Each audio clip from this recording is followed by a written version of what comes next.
and we're going to have to play our very best to have success. Questions? Yeah, Emma's got the microphone. Raise your hand. We can start with Adam here in the front, or Joel, whoever wants it. Go ahead. Good afternoon. I know it's only January, but I got a short attention span. You mentioned NCAA tournament. Do you consider yourself an NCAA tournament team at this point? Based on the net today, but that's a fluid thing. But bottom line is, that they just have a big time quality win they're coming off of against Auburn, and then one on the road at Vanderbilt. And I'm just looking at their resume; they're in the 20s. So they're a team that, in my mind, the way they're playing, the way they played all year, will be in the tournament at the end of the year. They've been in that field for quite a while now. If you look at some of the projections. You guys have won 9 in a row, of course, before Monday night or Tuesday night and things. Just how did the guys have they responded since the South Carolina game and bouncing back, knowing they've got a rivalry game on Saturday? We got back here on campus about 1:30 in the morning on Wednesday morning, and so we basically had Wednesday off. That was our off day for this week, and they came back and had a good practice and good focus yesterday, and we spent a long day. Shooting, watching film, having the practice, and today obviously will be shorter now as it's less than 24 hours before we play because it's a noontime tip-off. But I thought they responded well, and we'll have another hopefully good practice today. Coach, how well do you know Kermit? I know his dad was around a little bit last year before. I can't remember when he was here for a game or something, but how well do you know Kermit? How long have you known each other? Or? Well, I remember when Kermit was Tim Floyd's assistant way back in the days when they were at Idaho. So I've known Kermit, a little bit since then at that point, and we have been friendly, especially since I've been here at Mississippi State, because his dad is a great guy and former player and coach here, and lives up just close by in Tupelo, and so. Obviously a lot of Bulldog ties with their family. Go to Logan to coach's left. Ole Miss has a lot of the same personnel back this year. In what ways have you seen them change with Kermit, his system that he put in? I think that all those kids are a year older, a year more mature. I think they've really worked incredibly hard since the new staff and Kermit has arrived. And you can see it in their bodies. I think they've done a good job getting stronger in their season, but just a lot of work in the gym. And, Schuler's playing extremely well, and he's really been, a kid that from his freshman year to his sophomore year is usually your biggest jump year as a player, and he's definitely made that jump. He's very good, and their point guard and leader.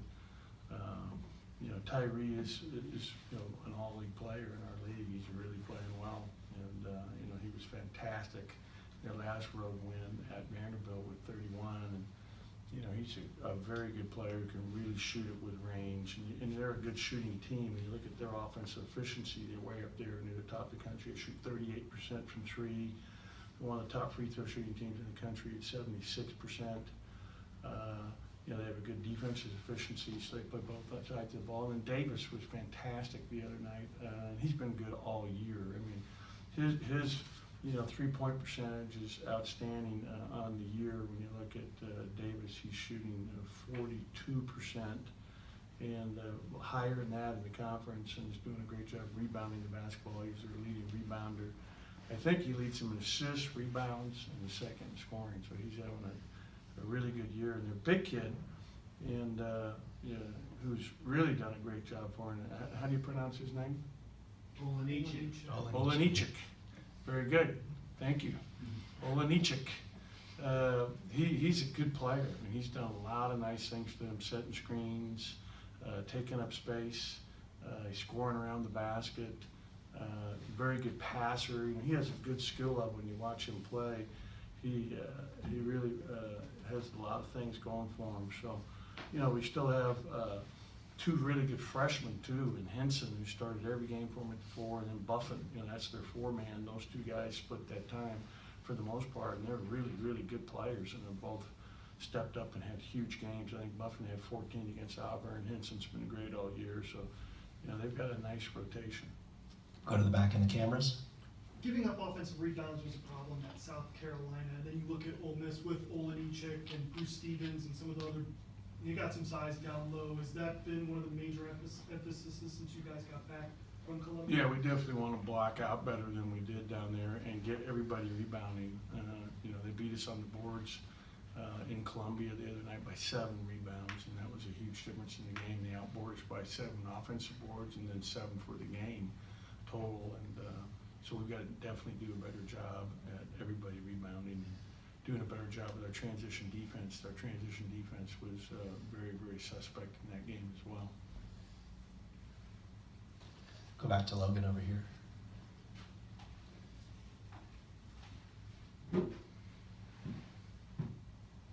Only 2 points off the bench in that South Carolina game. How do you get more production out of those guys? You attribute a lot of that. That's my fault, though. I think I said that on the air after the game, and I mentioned that in my post-game comments. Playing time. You know, I need to play Tyson more minutes, and that was a critical error in judgment on my part in that game. Same thing with Robert Woodard. Needs to get more minutes for us, and then, you know, we've got to just be more productive. How much of that do you think, you know, half your bench rotation is freshmen? How much do you think that was just first game SEC on the road jitters? You know what, I mean, I'm sure there was a little bit of that, but that's over now. Any other questions for Coach? We'll go over back here to Adam. Coach Schaefer remarked about the women's half of the league having a lot of parity. I think with Alabama and Kentucky, obviously Ole Miss and Auburn, and then LSU flips it and beats Alabama. Do you see this similar kind of parity in this league and kind of knocking each other off depending on which team has the best number? Yeah, I'm telling you, this league, we knew that going in. I mean, top to bottom, I mean, there are no breathers. There is no easy game in the SEC. Every game's going to be an incredibly difficult, you know, competitive fight each and every night. Yeah, without question. I mean, when you look top to bottom of all the major conferences in the country, I just believe strongly that ours is the best. You know, 14 teams, and anybody can beat you on a given night, and you can beat anybody on a given night. You know, I believe that. Sort of on the topic of parity, probably about a month ago, I don't think anyone would have had any question who the better team in the state of Mississippi is, but you've seen what Ole Miss has done recently. Saturday's game sort of feels like that, you know, who's the better team in Mississippi. Are you surprised that Ole Miss is as good as they are this year? I'm really not. You know, I thought that the talent that was left behind was good talent. I really did. And, you know, we know that. I mean, you know, those guys came from a program. They had a tough year last year. The previous years, they'd won 20 games, I think, 4 years in a row. So they had a pretty good culture. Andy did a good job there. And, you know, they had the down year a year ago, but I think it really got revitalized.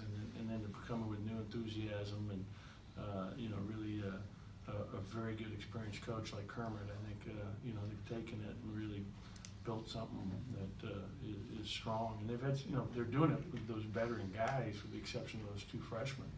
You know, all those guys are good players and have really worked hard, and, you know, you got to credit them for, you know, how hard they've worked and their talent level and how well they play together.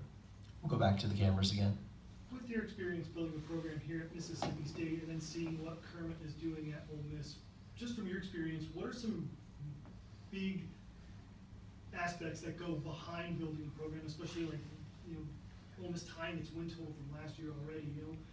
This fast start for them, what would you attribute that to? I think building a great culture in the off season and having good enough players that can execute and you know, really buy in. I mean, you know, those guys are good. Like, I can tell you, Tyree can play anywhere in the country. Davis can play anywhere in the country. Any program in the country. That's how good I think those guys are. So they, you know, they have some big time players and they're very well coached. And a good culture. Anything else for Coach Howland before we get Eric and Abdul in here? Okay, thank you.